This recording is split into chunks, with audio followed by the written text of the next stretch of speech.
Assalamualaikum warahmatullahi wabarakatuh. Perkenalkan, nama saya Ahmad Fadil dari program studi akuntansi syariah.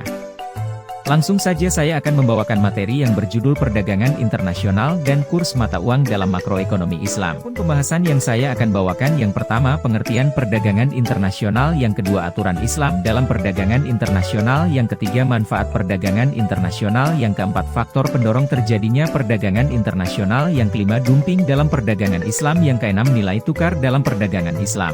Perdagangan internasional. Perdagangan internasional adalah kegiatan jual beli barang dan jasa yang melibatkan dua atau lebih negara. Dalam konteks makroekonomi Islam, perdagangan ini dilihat sebagai sarana untuk memenuhi kebutuhan manusia yang tidak dapat dipenuhi secara lokal. Islam mendorong perdagangan internasional selama aktivitasnya berlandaskan prinsip keadilan, kejujuran, dan tidak merugikan pihak lain. Aturan Islam dalam perdagangan internasional. Yang pertama, tidak ada riba atau bunga. Aktivitas perdagangan harus bebas dari transaksi riba, baik dalam pembiayaan maupun dalam nilai tukar mata uang. Yang kedua, tidak ada gharar atau ketidakpastian. Kesepakatan harus jelas mengenai harga, jumlah, dan kualitas barang atau jasa. Yang ketiga, tidak ada transaksi haram. Barang yang diperdagangkan harus halal, baik dari segi bahan maupun tujuan penggunaannya. Manfaat perdagangan internasional. Yang pertama, peningkatan kesejahteraan ekonomi. Negara dapat memperoleh barang yang tidak diproduksi secara lokal, meningkatkan kemakmuran masyarakat. Yang kedua, diversifikasi produk.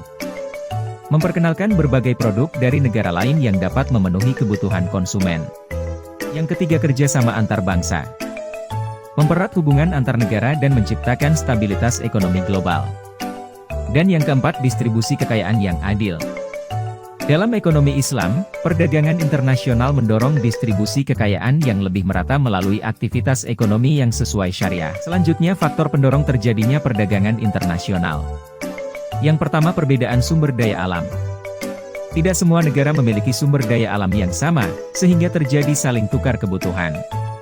Yang kedua, spesialisasi produksi. Setiap negara memiliki keunggulan dalam memproduksi barang tertentu, seperti teknologi tinggi di Jepang atau minyak di Timur Tengah. Yang ketiga, kebutuhan pasar yang luas.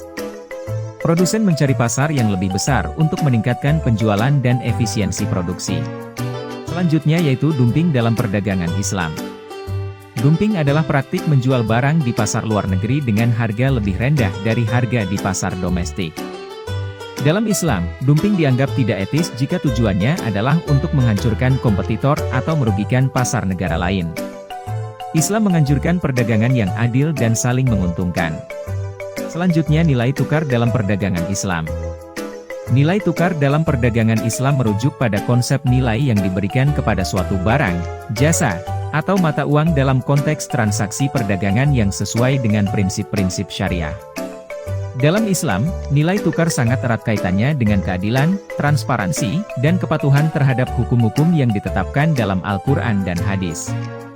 Nilai tukar ini juga mencakup nilai intrinsik suatu barang atau jasa yang dihitung berdasarkan manfaat, kebutuhan, dan kesepakatan bersama antara pihak-pihak yang bertransaksi.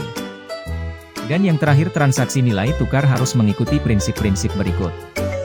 Yang pertama, tidak ada riba, pertukaran mata uang harus dilakukan secara tunai, spot transaction, untuk menghindari unsur riba.